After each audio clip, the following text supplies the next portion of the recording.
อืมหลานแม่จันเพนโทรมาหลายครั้งอาจารย์บ่ได้รับนะโทรมาใหม่กันละกันเนาะความห่วงใยนะสถานะบนห้องความผูกพันเนาะเขาจะมีความฮักมีความผูกพันกับสิ่งใดก็ตามเนี่ยนะเวลาสิ่งที่เขาผูกพันเนี่ยจากไปเสียไปตายไปเนี่ยสำหรับเฮาทั้งหลายที่บ่ได้ฝึกจิตมาปอเนี่ยเขาก็เกิดความบ่สบายใจนะเกิดความทุกข์ใจเนาะอะไรอาวรณ์แต่ถ้าหากว่าเราฝึกอยู่มันว่าคนเฮาแต่ละคนเนี่ยโดยสุดท้ายมันก็ต้องมันบ่มีหยังอะเจ้าโดยสุดท้ายแล้วนะใครจะไปจะมาในวัฏสงสารเนี่ยมันก็มีอันบาปกับบุญต่ออันน่ะเป็นตัวนำทางอยู่เสมอซึ่งถึงบุญถึงบาปที่พระอาจารย์ได้บอกสถาอยู่เสมอก็คือตัวหยังก็คือตัวกรรมบุญก็คือเป็นกุศลกรรมบาป ก็คืออกุศลกรรมโดยที่สุดเนี่ยมันมีแค่2 อย่างต้องอันนะสถานะที่จะอันนำตางทั้งหลายเหล่านี้เนี่ยไปสู่ในสถานที่เปิ้นฮ้องว่าเป็นสัมปรายภพซึ่งเฮาก็บ่ฮู้นะว่าอัน โดยที่สุดแล้วเนี่ยไผจะไปที่ไหนจังใดในวัฏสงสารหมู่เฮาทั้งหลายเนี่ยบ่มีฤทธิ์บ่มีเดชเนาะพอบ่มีฤทธิ์มีเดชแล้วก็เฮาจะฮู้จะได้ว่าไผอันตายแล้วไปเกิดที่ไหนจังใดดังนั้นเป็นจังฮ้องว่าในส่วนอันหมู่ที่วนเวียนอยู่ในวัฏสงสารตึงตายตึงเกิดเนี่ยนะมีตัวบุญกับตัวบาปเป็นตัวนำไปต้องอันนะสถาเพราะตัวบุญตัวบาปเป็นตัวนำไปเนี่ยในกรณีที่เสียไปแล้วตายไปแล้วในภพหนึ่งจากหนึ่งเนี่ยเปิ่นก่อหมดโอกาสที่จะได้ทำผลงานความดีเนื่องจากว่าได้เสียไปแล้วแต่เปิ่นจะไปที่ไหนตั้งใดนั่นเนี่ยจะขึ้นอยู่กับว่าตอนที่ยังมีชีวิตอยู่ได้สร้างความดีหรือสิ่งที่บ่ดีมาจะได้เนี่ยใครจะทำจะได้ก็แล้วแต่มันก็จะออกมาในลักษณะจะอีเนาะแล้วพระอาจารย์ได้บอกสถาอยู่เสมอว่า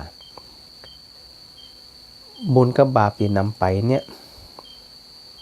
ดึงจิตวิญญาณไปเนี่ยนะไปสู่ภพภูมิอันใดก็ตาม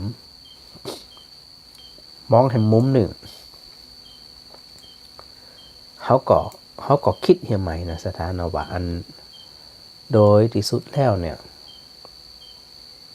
เขาถูกบุญกับบาปนำไปพอถูกบุญกับบาปนำไปคิดทำไมว่าจะได้เฮามาเป็นคนนำบุญนำบาปเนี่ยอันนี้จะได้อู้กันมันเนาะโยมสุดาพันธ์สวัสดีเจ้าท่านเจ้านมัสการเจ้าอันน้องเป็นหลานแม่จันเพ็ญนะเจ้าเป็นถามว่ามันผูกพระอาจารย์จะไปตีมาจรอไปมาจรออะไรไหมล่ะจะมาจรอไปมันผูกถ้าบ่ได้ไปมันผูกเป็นวันหยุดเนอะพอดีพระอาจารย์จะไปวันไหนจะได้บอกเพิ่นไปแหมกำหนึ่งเดี๋ยวพระอาจารย์พอปฏิทินกำได้เจ้าแหมกำหนึ่งปั้นนกก้าน่าจะเป็นวัน วันอย่างนี้วันเสาร์ก็ฮะวันเสาร์15เลยคะถ้าบ่ามีอย่างผิดพลาดนะน่าจะ15ก็ว่าแม่เปิ้นเตรียมมายังแม่เป็นเตรียม2เป็นจะเป็นห้องว่าจะได้เนี่ยเป็นจะถวายกฐินนี่นะเจ้าอ๋อเจ้าเป็นเตรียม เตรียมอาหารถวายพระอาจารย์นี่นะโอ้ก็เลยให้น้องโทรมาถามว่าพระอาจารย์จะไปทั้งปุ่นก็ถ้าวันผูกถ้าแม่สะดวกพระอาจารย์จะแวะไปรับก็ได้เจ้าแต่ว่าบ่ได้เข้ามจรนะพระอาจารย์ก็รับเสร็จแล้วพระอาจารย์ก็ปิกเลยอ๋ออยู่ตีหน้าเหมือนเดิมค่ะเหมือนเดิมอยู่ตีบ้านนั่นเหมือนเดิมเจ้าตีหน้าวัดเหมือนเดิมนะคะอาจารย์เจ้าอันเป็นวันผูกเนาะได้เพราะถ้าบ่จะอันกับบ่ได้แหมนี่เปิ้นน่ะวันที่17ปุ่นน่ะก็จะได้แม่สะดวกก็ไม่สะดวกโอ้เปิ้นก็ตั้งใจเนาะค่ะอาจารย์อันวันผูกเลยเอาผูกเดี๋ยวน้องจะได้โทรบอกเปิ้นแล้วเจ้าโทรบอกเปิ้นเจ้าก็โทรหาพระอาจารย์แล้วมันสายมันบ่ติดเลยเนาะพระอาจารย์คือแกอู้ด้วยตัวเองอีแน่เจ้าบางทีมันติดประชุมพ่องติดหยังพ่องเนี่ยเจ้าเป็นอย่างเจ้าเราพยายามโทรเนี่ยเพราะว่าเดี๋ยวจะต้องไปบอกเปิ้นกลัวเปิ้นล็อกเกอร์อีแน่เจ้าเปิ้นได้เห็นดูเปิ้นน่ะจะไปลืมบอกเปิ้นนะคืนนี้นะก่อนอันเปิ้นรอหั่นน่ะนะคืนนี้พระอาจารย์บ่ไปอันนี้มันก็จะไปไหนว่าวันนี้เปิดสถานีกับเจ้าพระอาจารย์แกก็ฟังอยู่คั่นน่ะนี่กับพระอาจารย์อยู่อันออกรายการอยู่เจ้านี่อ๋อเจ้าแม่พ้องจะแม่อันก็แม่จันเพ็ญเปิ้นฟังอยู่แล้วเจ้าวัดพระแก้วค่ะเจ้าได้กะเจ้าสวัสดีเจ้าอาจารย์เจ้าสาธุเจ้าเอาละในวันนี้เนาะก็ได้อัน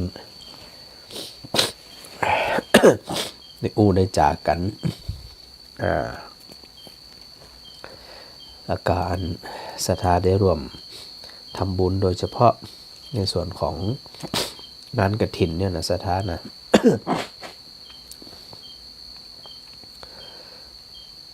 วันที่15นะศรัทธาเสาร์ที่15ตะกี้อู้ถึงในเรื่องของความคิดที่เฮาคิดบ่เหมือนคนอื่นที่ว่าอันบุญบาปนำเฮาไปเฮาคิดยังไงไม่ได้กะว่าเฮาเนี่ยนะจะเป็นผู้ที่นำบาปนำบุญบนห้องว่าที่คิดนั่นก็โดยทั่วไปเขาก็มักจะได้ยินว่ากรรมลิขิตพระพรหมลิขิตอีนะ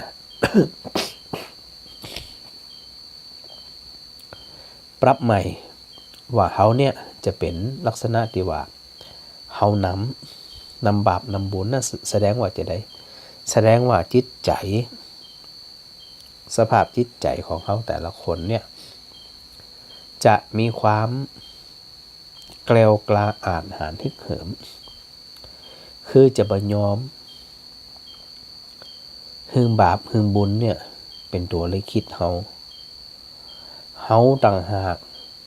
ที่จะเป็นตัวนำว่าจะเป็นบาปหรือจะเป็นบุญ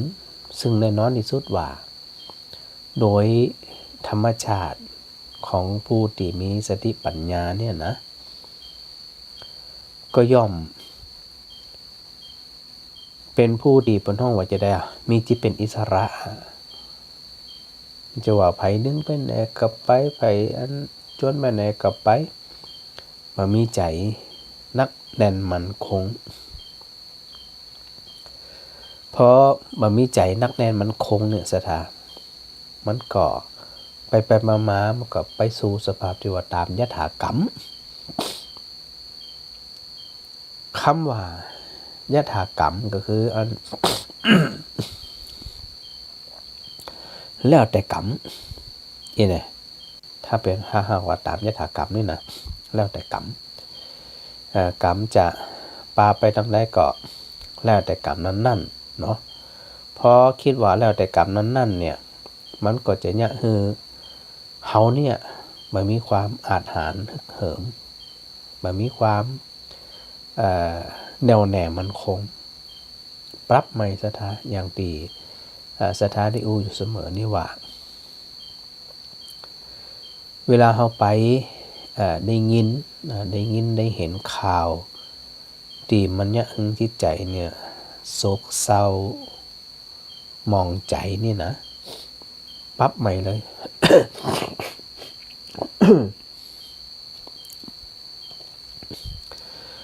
แม้แต่อันสิ่งที่เป็นที่ฮักจากเข้าไปเนี่ยสถาน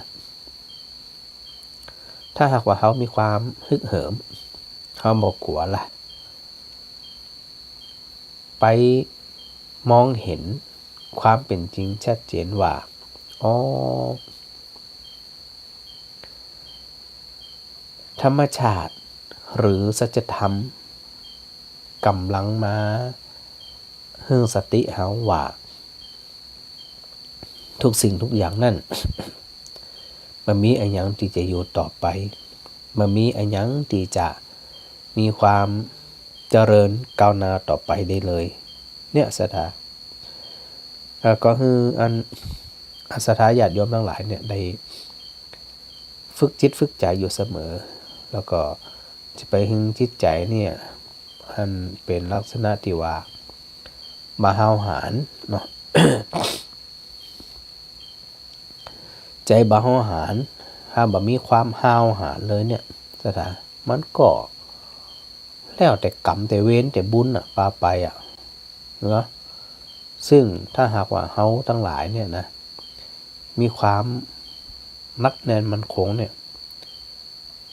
เฮานี่แหละสถาต้องคิดอยู่เสมอว่าเฮานี่แหละ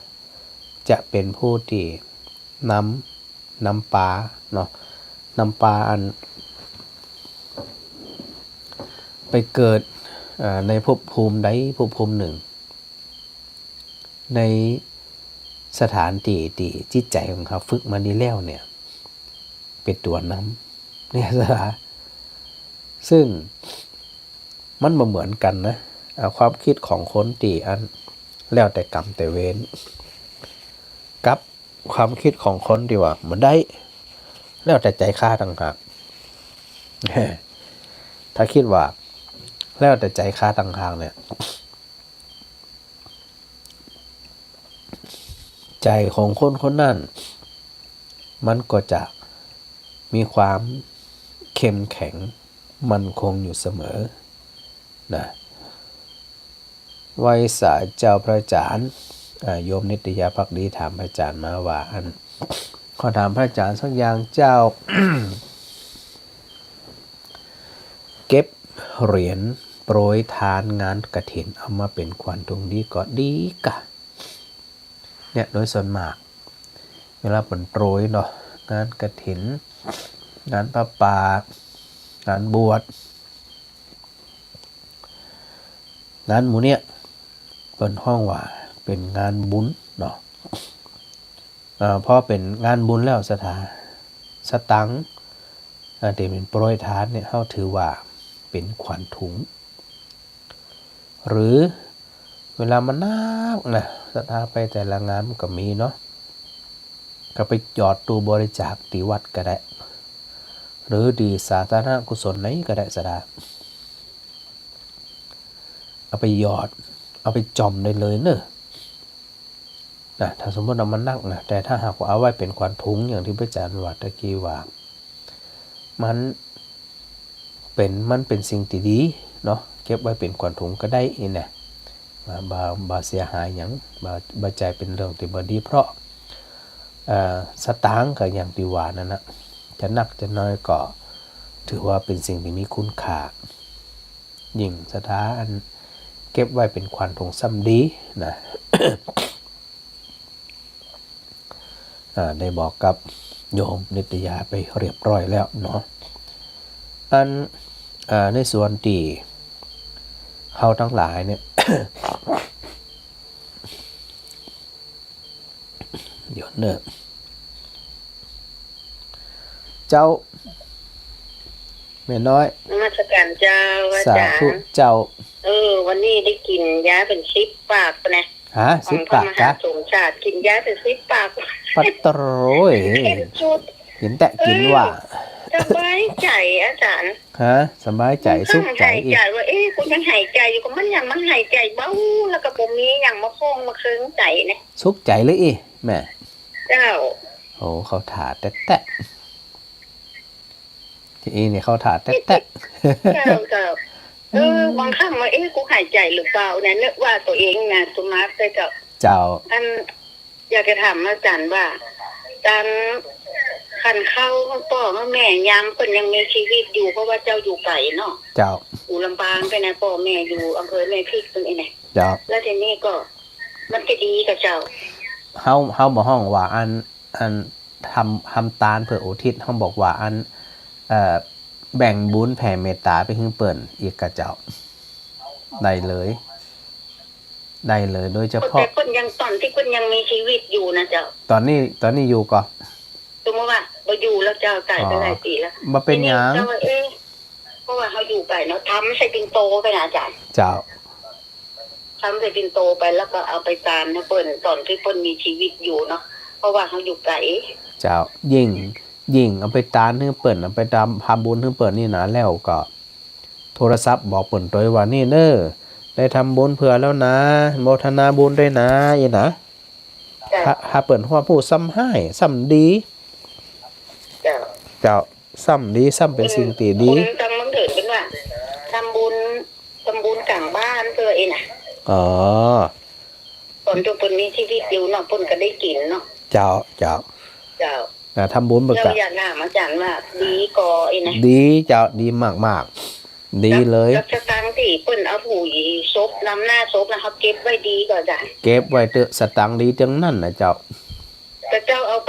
ไปถวายที่อันอย่างก็ที่ห้างนะเจ้า อ๋อได้กะยิ่งดีกะ ที่เปิ้นถวายคือว่ารับบริจาคเองนะ โอ้ดีเลย เป็นสาธารณ เจ้า กุ เอา ศล ไปถวายกำนักเลยนะ เจ้า แล้วมันเป็นเหรียญเป็นอย่างเนาะ อ๋อดีกะเป็นสิ่งที่ดีเลยเจ้า เนี่ยทำไปเตอะเอาอัน เจ้า ได้มาก็เอาไปจอมตู้บริจาคตีไหนก็ได้ที่เฮาสะดวกนะ แต่บางทีลูกละอ่อนเขาไปห้างไอ้ไหนเขาฝากลูกไป เจ้า เอาไปใส่ที่ตู้บริจาคแล้วนะ อ๋อ เจ้า เหมาะเลยทำได้เด้อเป็นบุญเจ้าอันการที่อันทำบุญให้พ่อให้แม่โดยเฉพาะตอนที่ท่านมีชีวิตอยู่นี่นะถ้าอยู่ไกลสมมุติว่าถ้าเฮาสะดวกนะ ควรที่จะเอาไปให้เปิดเลยเนาะแต่ในกรณีอยู่ไกลก็บ่เป็นหยังเฮาก็ไปทำบุญทำหยังกะอันบอกว่าทำบุญเด้ออีก อาจารย์จะนักจะ เจ้าสาธุแม่น้อย นะอันได้ถามในลักษณะเดียวกันได้เงินโปรยงานไหนก็แล้วแต่นะสถานนะเงินเนี่ยมันเป็นสิ่งที่ดีเนาะสถานเนาะเก็บไว้แต่ถ้ามันนักนี่นะมันหัวจะเก็บจะได้ก็มีสถานที่ไปคืออย่างจอมตู้บริจาค เอาจอมตู้บริจาคเลยนะสถานนะก็ได้บุญถึงป่นได้บุญถึงตัวนี่บ่น้องว่าต่างคนต่างได้บุญอันนี้ก็สามารถที่จะทำได้เลยนะอันเนี้ยที่พระอาจารย์ว่าเวลาออกรายการสนทนาธรรมในลักษณะที่นะถ้าหากว่าศรัทธาถามเนาะศรัทธาถามมาลักษณะแบบเนี้ยก็ถือว่าเป็นสิ่งดีๆนอกจากดีกับคนถามยังดีกับคนฟังทำตัวนะเพราะจะได้รับรู้ร่วมกันเข้าใจร่วมกันถือว่าเป็นสิ่งที่เฮาทั้งหลายก็จะต้องได้ทำอยู่เสมอเนาะจึงมีรายการในการสนทนาธรรมกันพระอาจารย์ได้เปิดโอกาสถึงสถาปออกไม่ออกทุกท่านอยู่แล้วนะในการที่จะได้โทรศัพท์เข้ามาสอบถามปัญหาต่างๆที่พระอาจารย์ในอุตกีว่าแม่บางท่านนะอยากจะ บ่ฮู้ว่าจะถามอันหยังเนาะอยากจะได้รายงานผลการรับฟังว่าศรัทธาฟังพระอาจารย์อยู่ที่ไหนตั้งใด เพราะฮู้ว่าอยู่ที่ไหนตั้งใดเนี่ยก็เป็นกำลังใจคือกับเจ้าหน้าที่เนาะน้องแอมน้องนัดที่เปิ้นได้คอยตัดรายการของพระอาจารย์อยู่นี่นะก็จะชื่นใจว่าโอ้เนี่ยช่วงบ่ค่ำบ่คืนนี่นะยังมีศรัทธาบ่ออกไปออกบ่อุ้ยไม่อุ้ยฟังทำกันอยู่นะชื่นใจก็จะชื่นใจนะศรัทธานะเพราะมีความชื่นใจที่โอ้เห็นนี่อันเจ้าหน้าที่ก็ทำงานได้บ่ฮู้จักเน็ตบ่ฮู้จักเหนื่อยเนาะศรัทธาเนาะแล้วในส่วนของในเรื่องของการที่เฮาทั้งหลายเนี่ยได้มีความเข้าใจพระพุทธศาสนาเนี่ยนะพระอาจารย์ก็พยายามนะศรัทธานะว่าเฮาได้ศึกษาเล่าเรียนได้ฟังได้สนทนาในเรื่องของคำสอนของพระพุทธศาสนานั่นเนี่ยมันจะต้องเป็นประโยชน์กับหมู่เฮาทั้งหลายอันนี้พระอาจารย์จะอุ้มมันหน่อยนึงย้ำมันหน่อยนึงเพื่อที่จะให้เฮาทั้งหลายนั่นเนี่ยได้มีความใส่ใจเนาะศรัทธาเนาะมีความใส่ใจในการที่เฮาทั้งหลายเนี่ยจะได้หาหนทางในการบรรเทาความทุกข์ความโศกซึ่งหลายท่านเนี่ยได้ผลแล้วก็แต่ก่อนเนี่ยโอ้ยคิดหยังเป็นคิดหยังจังได้แต่เศร้าหมองเศร้าซอยมันมีทางไปมันมีที่ออกแต่พอฟังธรรมะแล้วเนี่ยจิตใจไปเข้าใจ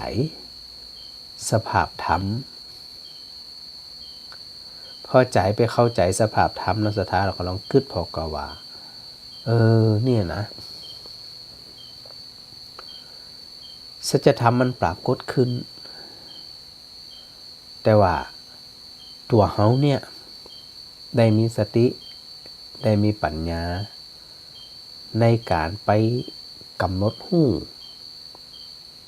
สิ่งที่มันเกิดดับมาจะได้ผ่องแม่ก็ศรัทธามันเกิดดับมาจะได้ผ่องอันนี้ขึ้นอยู่กับการฝึกฝนล้วนๆถ้าหากว่าเฮาบ่ได้ฝึกฝนมานี่นะเฮาก็เหมือนเป็นผักตบชวาแล้วแต่น้ามันปาไปแต่ปฏิปจารย์โอตกีก็คือในเรื่องของยถากรรมน้ำไหลก็ไหลไปด้วยน้ำขึ้นก็ขึ้นไปด้วยน้ำเวลาน้ำล้นผักตบชวากับป้นไปเกยตื่นอยู่บนบกผักตบบางส่วนพอไปตัดใดตัดหนึ่งแล้วตีบกนี่นะ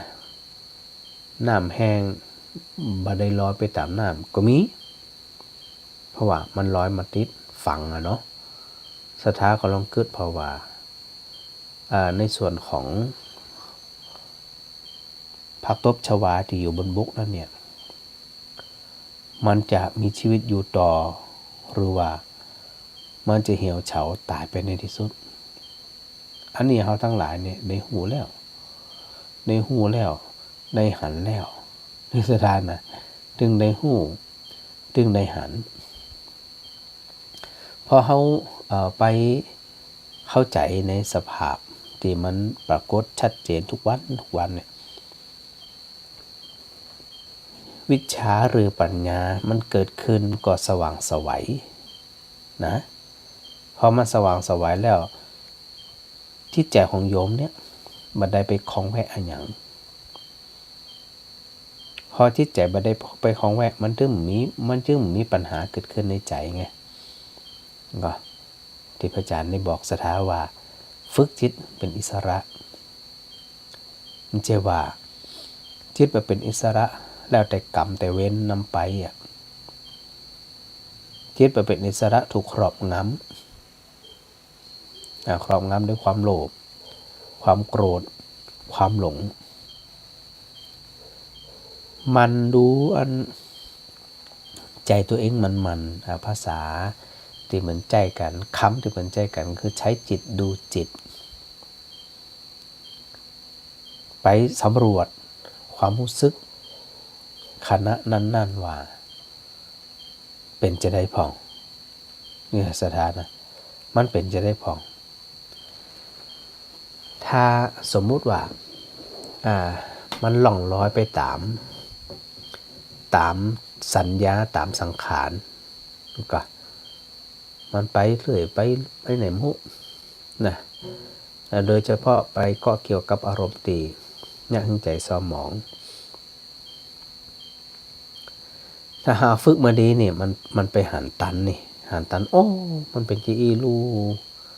แล้วมันอันอย่างนี่เนี่ยเขากำลังมีความสุขใจหรือว่าเขามีความทุกข์ใจหรือว่าเขามีความเศร้าใจจะมีไผที่จะมาพอเราก็มาเข้าใจสภาพจิตใจของเขาได้นอกจากตัวเขาถ้าหากว่าเขากำหนดมันฝึกแล้วฝึกแหมฝึกแล้วฝึกแหมเนี่ยที่พระอาจารย์ได้บอกศรัทธาไว้ว่ามันจะเนี่ยสภาพจิตของเขากล้าแกร่งอันยังก็ตามเนี่ยที่เข้ามากระทบมันบ่มีผลอย่างสักอย่างเลยกับใจมันเฉยๆนะเป็นความเฉยที่มันมีนักแน่นนะสถานนะมาใจมาเฉยแบบโอ้โหเรื่องโอ้โหราวเหมือนคนบา คนบาที่พระอาจารย์เกื้ออูนะคนบาคนเสียสติกับพระอรหันต์นี่โอ้ยใกล้เคียงกันขนาดเลย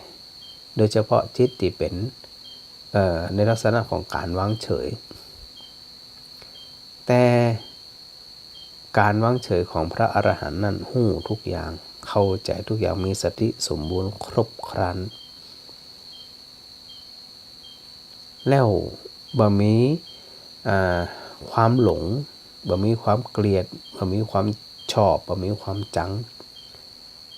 อยู่ในสภาพใจของท่านที่เฉยๆโอ้โหต้องแน่นเนาะสถานเนาะคนบ้าก็เฉยเหมือนกัน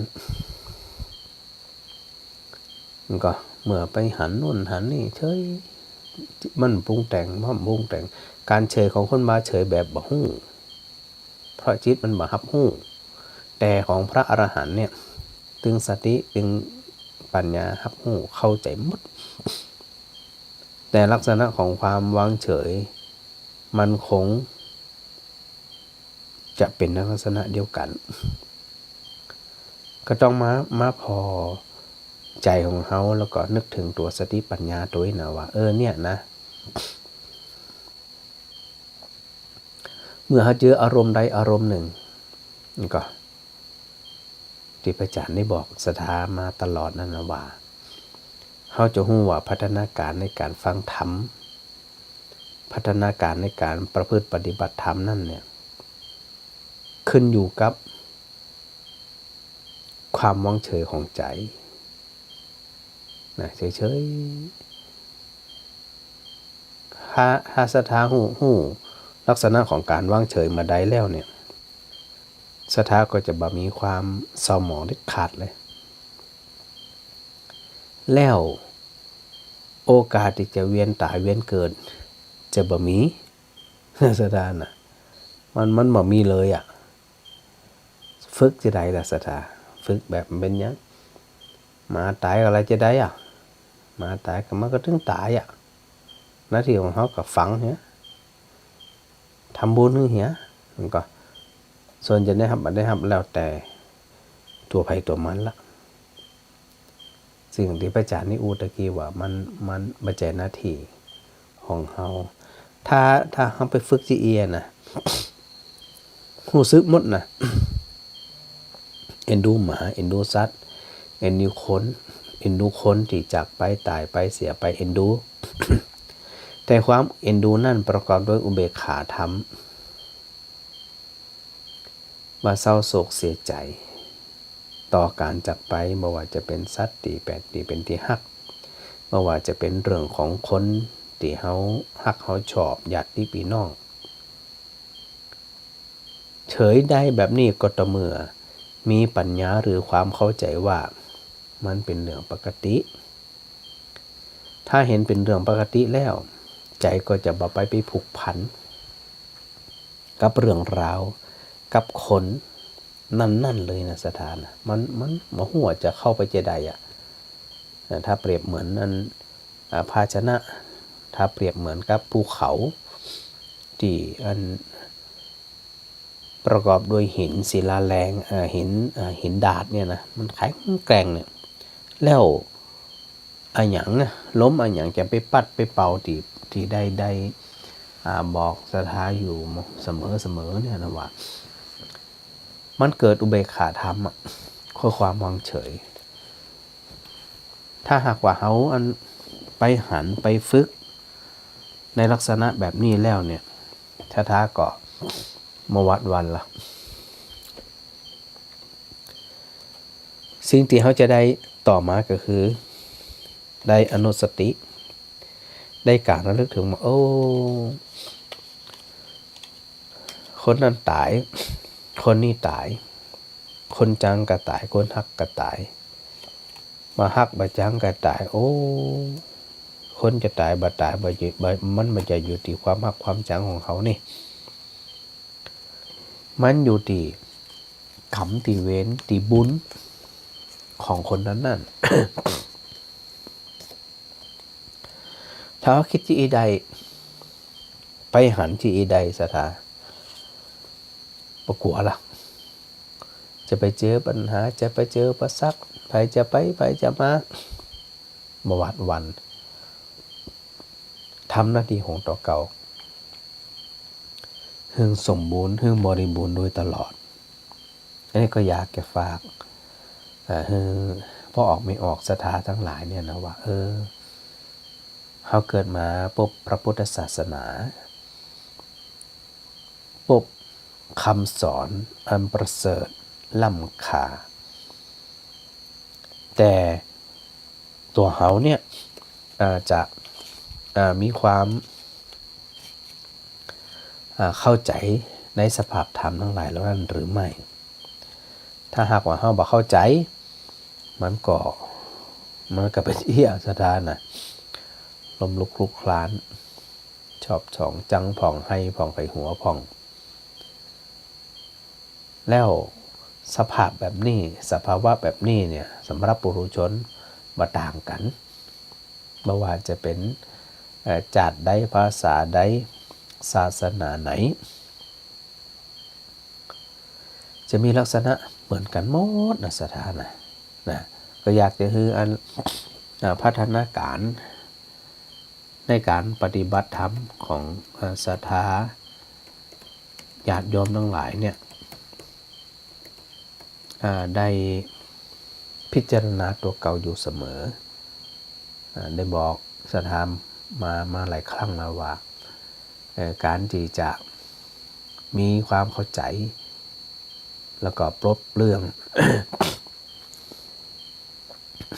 สิ่งที่อันเป็นห้องว่ามาผูกพันจิตเนี่ยจะขึ้นอยู่กับเขาทั้งหลายในฝึกฝนหันมันหันแล้วหันแหมหันแล้วหันแหมนสถานเนาะอันนี้ก็ได้นำเรื่องราวโดยเฉพาะเป็นคติเตือนใจศรัทธาญาติโยมทุกท่านนะที่ได้ฟังรายการของพระอาจารย์แล้วก็ได้ฝึกฝนอบรมตัวเองอยู่เสมอก็พยายามนะหาสถานที่สงบนะโดยปกติเนี่ยคนห้องว่าโยคีเนาะโยคีก็คือผู้ประพฤติปฏิบัติธรรมนั่นเนี่ยเปิ้นจะแสวงหาสถานที่วิเวกเงียบสงบสถานนะเวลามันเงียบสงบแล้วเนี่ยเขาสามารถที่จะทำการเจริญสมาธิเดียวเร็วจิตเป็นสมาธิเดียวเร็ว หากเราจะกำหนดสติก็เกิดขึ้นสติก็เกิดขึ้นเร็วนะสันดานเนาะ หัวสึกกัดดังวันนี้นะคือโอกาสทักทายสถาตีอันทักทายประจานมาในส่วนของ Facebook Live เนาะสถานเนาะโยมคำสู้โยธินการมาสการประจานมาท่านอาจารย์ดร.ตีสาธุครับพระอาจารย์โยมแสงเดือนหาผู้ได้การมาสการมาสาธุเนอโยมเป็นสีสุทธะสาธุเจ้า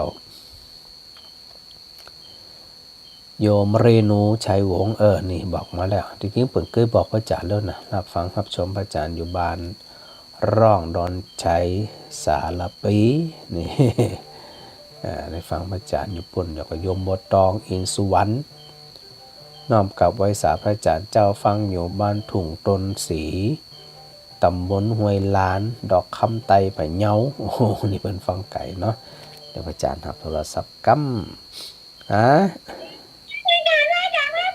สาธุลูกวันชนะวันนี้พระอาจารย์อู้หยัง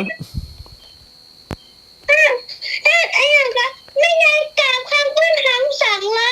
นะคะผม ใครก็ลูก ไม่ได้กราบคำว่าศีลาครับผม เดี๋ยวเนอะอันเปิดทำบุญหยา กันทีนะครับผม ทำบุญกันถินแหละเดี๋ยวเน สั่ อะ งไว้ แม่ยังก็ลูก ไม่ได้กราบคำว่าศีลาครับผม แม่ยายกับคำบ้านยังก็ ศีลาครับผม บ้านศิลาโอเค ครับผม กี่ร้อยก็ 200ครับผม 200เรียบร้อย แม่เกาค้ำน้ำสุกุลอย่างคุณยายกับค้ำอ่ะ ฮู้ก่ะแม่ยายเกาค้ำน้ำสุกุลมาฮู้เอ็นเนาะ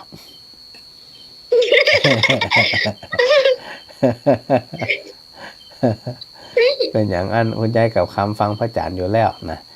ได้ร่วมทำบุญทอดกฐินมาบานศิลาหนึ่งพระอาจารย์ได้ครับละอันนี้เปิดโอนมาแล้วกะลูก ครับผมโอนมาแล้วครับผม อ๋อสาธุโดย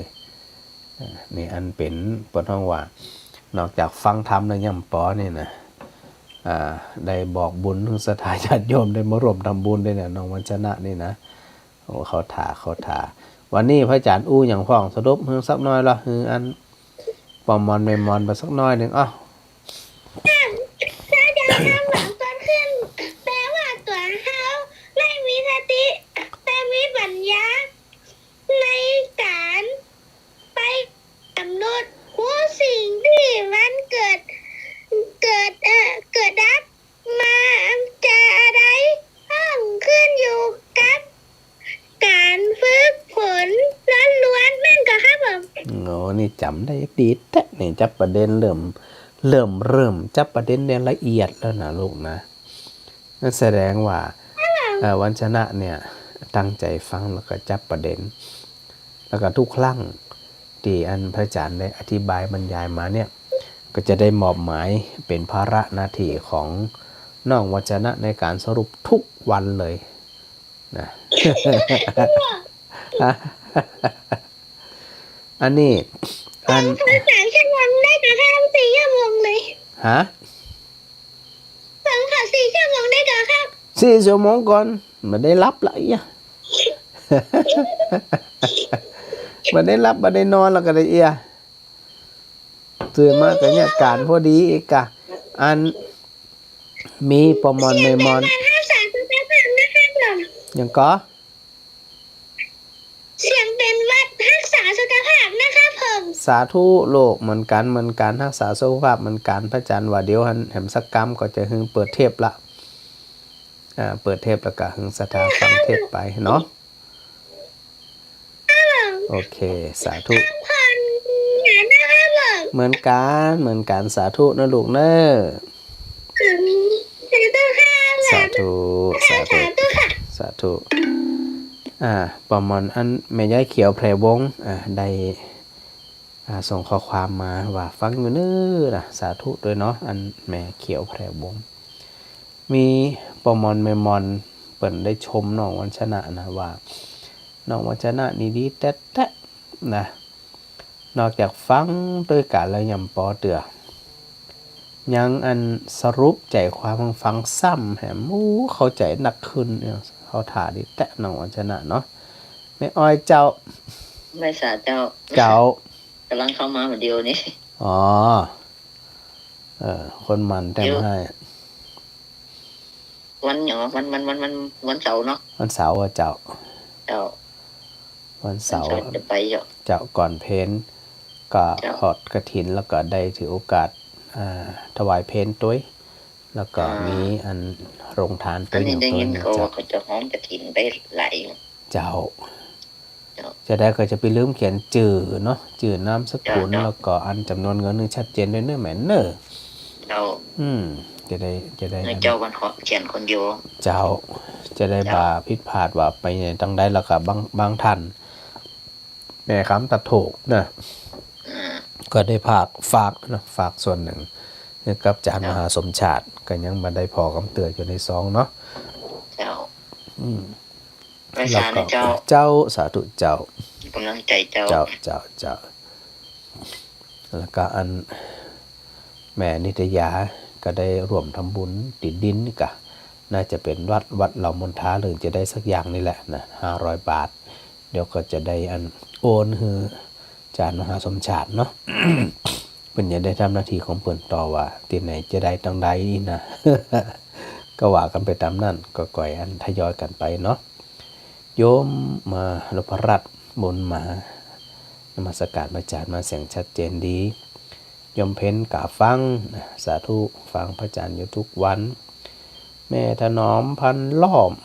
นะนี่ก็ฟังพระอาจารย์อยู่ แม่อยู่บ้านแพะหนองแดงนะแม่ถนอมพันล้อมเนี่ยนะปะกันแล้วยังยังปะแต่นะแม่อันถนอมเนาะลำปางเถินนะอยู่อำเภอพานจังหายฟังเขื่อนได้ทางสถานีไหนฮะถ้าอยู่จังหายสถานีวิทยุบรรณาใดนะแม่นะเนื่องจากว่ามันไกลเนาะยกเว้นว่าวันพุธไหนตีตั้งคลื่นสีขาวเปิ่นเชื่อมสัญญาณให้อยู่ที่ไหนตั้งไหนก่อนน่าจะได้ยินชัดเจนหมดนะถ้าคลื่นสีขาวเปิ่นได้เชื่อมสัญญาณให้เนาะแต่วันนี้บ่ได้เชื่อมสัญญาณนะสถานนะเพราะว่าสถานต่างจังหวัดดักแซบดักปิงแสดงว่าเฉพาะที่ลำปางของเขาเนาะมันจะได้อันบอกโยมไปลำปางเถินแต่ว่าถามอำเภอพานจังหาย อยู่พานมันก็จะได้จะได้กลับบอกพระจันทร์เลยเนอะ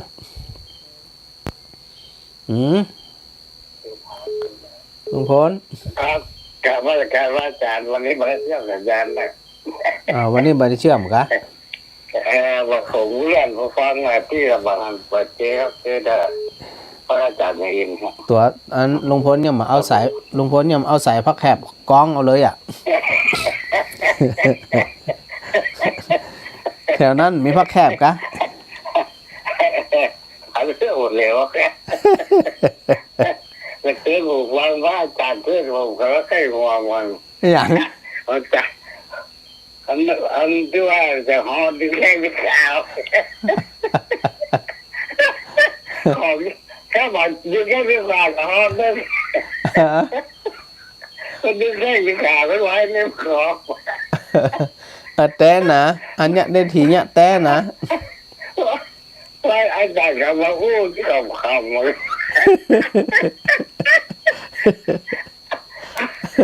ผมขึ้นคงจะมานั่งไหนผมขึ้นเรื่องนี้ผมก็อยู่คำเดียวหรอกว่า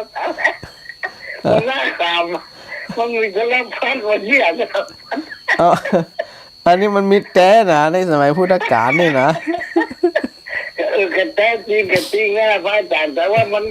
โคตรมันเชี่ยครับถ้าอย่างนี้ประเดี๋ยวมันก็จะเชี่ยอย่างนั้นนะว่า จำเดียวลุงพลครับผม เดี๋ยวเดี๋ยวอันป้ากันสักตีถ้าพระอาจารย์จะเก่งเหาะตัวการกำขาพระอาจารย์ไว้เนี่ย ผมขึ้นถึงว่าพระหลานก็หมูเอาเรื่องได้ไขว่ว่า คนเดียวไม่จะพาละอ่านนะ เดี๋ยว อ่านกันนั้นคิดว่า เดี๋ยวพระอาจารย์เดี๋ยวอ่านลุงพลเข้าใจกำแขนกำขาไว้ดึงไว้พระอาจารย์จะเหาะแล้วนี่นะ เป็นร้านผมนั่งกินข้าวก็ยังใกล้หัวขามคนเดียวอยู่โอนนักกับใกล้กับโอ้ก็คือว่าโอ้ว่าจ่ายกับว่าโอ้เนี่ยมันขำมันหายเครียดดีแล้วสีดำก็จะได้หายเครียด หมู่แม่เป็นฟังแล้วมันจะได้อันบะเขียดบะเศร้าบะหมองตา นั่นแกก็มารู้จักกันมันก็อย่างว่ากับตัวธรรมะมันบางทีแกรักให้ขำรักให้หัวกับพระอาจารย์เนาะมันมาลั่นที่อะไรเพื่อนคนน่าจะหมายความมาจะว่าจะหมายบันเดียวเพราะ แม่น อันนี้เขาเจ้านกนี่เขาเจ้ามันงามไม่เคยให้กับไปพ่อเลยลูก อ๋อมันแต้หนาไปมุดคนมันอยู่ว่าแล้วนะ มันเหมือนกับมันบ่ฮู้จะหวังหยังน่ะมันบ่ฮู้จะหวังหยังนี่แหละ หวังอย่างแบบอย่างเราโลกว่าตัวบ่ฮู้เนี่ยมันตัวสำคัญ เนี่ยอันสำคัญแต้นะเพราะว่าการธรรมดาของมนุษย์พระอาจารย์บอกว่าภายก็พระอาจารย์ก็ผมก็ไปเจอมาหมดแล้วแหละก็มันพระมาเจอมาศึกษาว่าอันนี้จริงๆนี่มันต้องอ่านมันจะหูแล้วมาศึกษาธรรมะเลยนะใช่ก็แม่นการถ้าครับถ้าตุเจ้าเปิ่นมาอ่านศึกษาบาอ่านบาหยังนี่ปานนี้ก็อ่านเปลือกหาเปลือกจะมาโดนหลอกแม่นถ้าบ่จะอ่านเปลือกต้นโพนี่บ่เหลือละลูกสาวหมอเนี่ยเขาจะว่าจะข่าวยังโดนหลอกกับลูกสาวหมอว่านั้นน่ะแม่จีคนนั้นน่ะยังโดนหลอกเลย100 กว่าล้านน่ะคนจังไรเนี่ยว่าชื่อจังไรทุกคนจังไรน่ะที่ปลอมก็คือจริงก็หมูนะแต่ที่ปลอมเนี่ยว่าเป็นตำรวจเจ้าที่จังไรเนี่ยโดนหลอกเนี่ยว่าส่งก็จะดูมาของผิดกฎหมายอ่ะหลอก100 กว่าล้านเนี่ยแต่ตรวจสอบอยู่อ่ะขนาดลูกหมอลูกแพทย์หมออยู่นะมันต้องมีสปะป่ะมันหลอกกับแค่พระเนี่ยคนมันได้เชี่ยมันก็เชี่ยไปเลยนะมันพูดจะหลอกไปอ่ะฟังข่าวก็คือฟังเพื่อเป็นมุดตัวอย่างจะอันนี้ไว้มันจะบอกฟังนะพระอาจารย์คนมาฟังแล้วจะบอกโอ้นะพระอาจารย์แต่คนฟังแล้วอันไหนคือคนไหนจะต้องได้จุดได้จับได้ศึกษาเรียนรู้ไว้บอกฟังอย่างไรเลยนี่จะบอกรู้คนเขาบอกฟังนี่จะบอกรู้เลยพระอาจารย์ศึกษาบนห้องศึกษาสุตตะคือการฟังต้องศึกษาเรียนรู้ไว้นั่นแหละเรียนรู้ชุดแล้วพระอาจารย์ผมเคยได้ถามพระอาจารย์เนี่ยที่นั่งปฏิบัตินั่งสมาธิอ่ะอีกมันดิ่งมันอย่างที่พวกมันเข้าถึงภวังค์ว่าอย่างมันดิ่งแล้วดิ่งแหมอ่ะจะบอกรับรู้อย่างหูว่ามันหายใจที่จะมาได้หูเลยอีเดอพระอาจารย์มาถึงอย่างใดพระอาจารย์อันนั้นเป็นเรื่องของสมาธิป่ะเป็นเรื่องของสมาธิดิจิตมันนิ่งเข้าถึงสมาธิเลยจะบอกอาจารย์จริงๆเนี่ยตัวสมาธิเปิดทะลุไปถึงการได้ฌานปุ่นป่ะไปถึงฌานที่1ฌานที่2ที่3บางคนนั่นทีแรกโอ้กูจะเลยไปแล้วก็มันเป็นนี่ถึงไหนพระอาจารย์ไหมครับมันรับรู้อะไรสักอย่างนั้นไหนผมนี่แรงนี่ไงมันรับรู้สักอย่างแหละอันนี้เนี่ยมันก็ดีนะเจ้าก็ถ้ามันนิ่งก็แสดงว่าอันจิตมันบ่ฟุ้งซ่านจิตบ่ฟุ้งซ่านเนี่ยเป็นที่บอกว่าฟุ้งซ่านแบบมันเพราะว่ามันมีความสุขมีความเดียวนะพระอาจารย์มีความเดียวนะสุขสอบมันเป็นความสุขผมก็ทำมาได้แบบไอ้สิ่งเหล่านี้เขาจะไปเค้นกับมันจะได้เหมือนเปิ่นเวลาเปิ่นเปรียบเทียบเหมือนกับลูกนกลูกไก่ตัวน้อยๆเนี่ยจะเขาจะคลายมือมันก็บินหนีนะเขาจะบีบแน่นมันก็ตายอีเนี่ยนกน้อยๆนี่นะครับผมการทำปฏิบัติธรรมเช่นเดียวกันจะไปบีบหนักมันก็ตายถ้าบ่เอาแต้มันก็ลุดนี่เนี่ยเป็นยังไงแม่นมันต้องแล้วก็ผมก็ทำจะมาที่ผมไม่ได้บังคับหรอกพระอาจารย์ผมดูจิตดูอารมณ์ตัวปล่อยให้มันสบายเลยนะอย่าดูมันอย่างเดียวเป็นท่าร่าพระอาจารย์มันจะไปไหนก็จ้างจะเครียดจะโกรธจะทุกข์จะปวดอย่างไรก็จ้างเขารู้มันดูมันอย่างเดียวนะผมจะทำได้สบายนะพระอาจารย์เขาจิตเขาจะรู้เลยเขาจะมีสติในตัวพระอาจารย์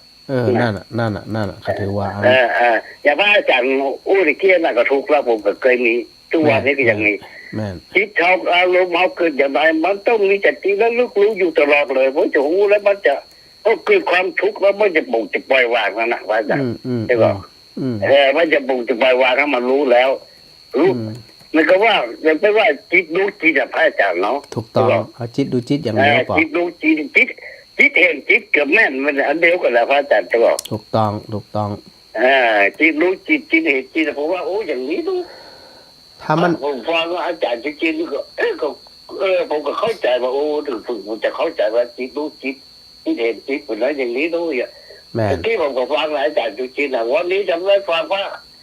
อันว่าพระบาทพระอาทิตย์มาเปิดแต่ยอดครูบาอาจารย์นี่ผมบอกได้เลยเนี่ยจะรู้ลำตรงเลยว่ามันว่ามีกระเปียบต้นไม้ต้นนั้นสูงแล้วไปต้นนั้นถึงสูงกว่าอย่างนี้ไม่แก่เนาะแม่มันหาแน่นอนแม่ก็หาอันเลือกสรรฟังเอาผมคิดว่าโอ้ต้นไม้นั้นสูงว่าต้นนั้นสูงเอาไปต้นนั้นต้นนั้นถึงสูงไงวะเนี่ยก่อยศึกษาไปเรียนรู้ไปเนาะนั่นก็มันได้ความรู้อย่างนี้กับพระอาจารย์ถูกต้องครับผมสาธุป่ะสาธุครับผมสาธุ โยมถึงไหนตะกี้สีตานะสีตาโยมเอียวเนาะณัฐพงษ์ทองพยงการนมัสการประจานมาแม่จันเต้านะบ้านป่าจ้ำแม่จันเต้าจ้าตะการด่านพระคุณเจ้ามีฟังทุกวันเดี๋ยวได้โทรมามื้อนะแกกะน่ากะถ้าสะดวกก็โทรมามาจากันได้โทรพระอาจารย์นั้นคนตะก้อนเบิ่งหลานทุกเจ้าบ่ถึง5องค์บ่ถึง5ตนต้านกฐินไล่เดี๋ยวนี้คิดตนเพิ่นก็ต้านได้วัดไหนจริงๆแล้วเนี่ยมันต้อง5ตนที่พระอาจารย์ไปแล้วเนี่ยนะแต่ถ้าหากว่าตุเจ้าบ่ถึง5ตนที่จำพรรษาเนี่ยสามารถนิมนต์ที่อื่นที่เป็นจำพรรษาวัดอื่นเนี่ยมาร่วมอนุโมทนาได้เจ้าอันนี้เป็นเรื่องของพระธรรมวินัยได้อยู่แต่ว่าต้องมีพระ5ตนนะบ่ต่ำกว่า5ตนนี่เด้อน่ะอันนั่นประจำก็มีกฐินนะกับทุกเจ้ามี3ตนเองแหมตนเดียวยังได้เลยแม่ตนเดียวก็ได้รับอานิสงส์ตนเดียวแต่ว่าแฮม4ตนนั่นเนี่ยเฮาก็นิมนต์ที่อื่นมาร่วมได้อยู่พระวินัยเปิดไว้อยู่เจ้าสบายใจได้เลย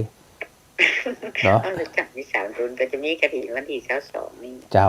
แฮม2ตนก็เปิ้นนิมนต์ที่อื่นมาหรือบางทีหนักกว่าอัน5ตนก็ได้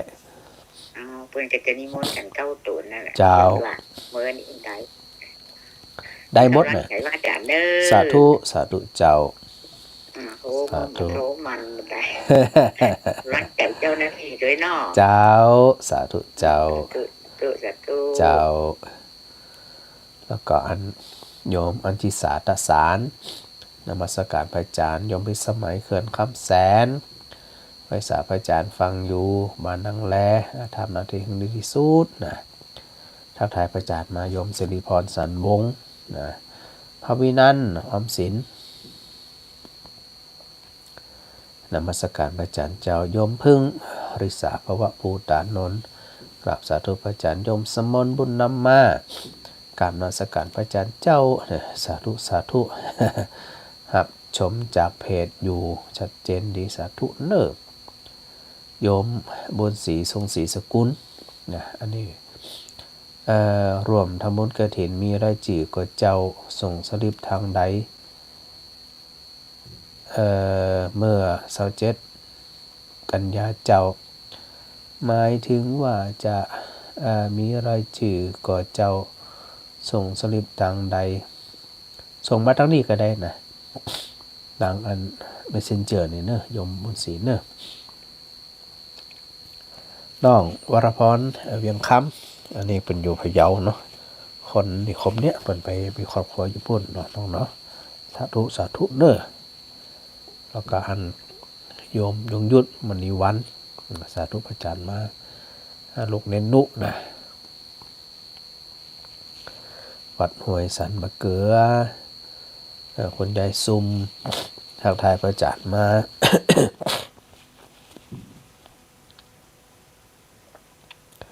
โยมธิดาแก้วขาปวงแล้วก็โยมอรพินรามบุตรได้ทักทายพระอาจารย์มานะ เดี๋ยวพระอาจารย์จะให้เจ้าหน้าที่เนาะได้ตัดเขาไปสู่เทพสักกึ่งชั่วโมงในสถานเนอะเนื่องจากว่าแพ้อากาศเดี๋ยวไปฉันยาแล้วก็จะได้กรอกคะแนนคืออันอ่อนสักน้อยหนึ่งเนื่องจากว่าพระนิสิตก็รออยู่รับสายแม่แกมาก่อนเดี๋ยวเจ้าหน้าที่ตอบมาก่อนแม่แกมา โอ้ยตายเจ้าพ่ออาจารย์เป็นวัดเลย แปรอากาศดึงแดดดึงฝนเนี่ยกะปัตตร โอ้กัดจมูกเว้นแบบนี้เนาะ เจ้าอย่างเดียวพระอาจารย์ตัดเข้าเทปเอากระไดเจ้า เจ้าดีเขาเทปออกคือเขาอย่างเนอ เจ้า บุญนักการเนอ สาธุเจ้า สาธุเจ้า อยากจะมาฟังอยู่เนอ เจ้าสาธุ เจ้าสุขภาพ สาธุ เจ้า แม่แก้ว เจ้า เจ้า มั่มสั่นเตียนเด้อวะ เฮ้ย อย่างมั่มสั่นเตียนเด้อวะ เสียงประชัดประเจนกับอันน้ำส้มปล่อยอย่างเดียวนั่นน่ะ สดอะไรเนี่ยนะโอ้ฟังมันโอ้เสียงมันจะมั่มดีแบบนี้นะวะเนี่ย กะเป็นวิทยุกะเป็นที่วิทยุบ่ได้ไปขึ้นขันตั้งก่อนนะไปดีอย่างวิทยุใหม่กะบางทีเนี่ย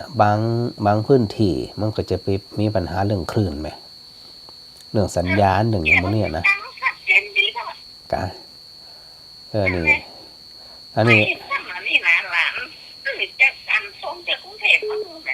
กะก่อนอันต้องอันถวายสังฆทานให้กับพระอาจารย์บวรวิทย์ มันถึงจะหาย เดี๋ยวพระอาจารย์จะเจอกัน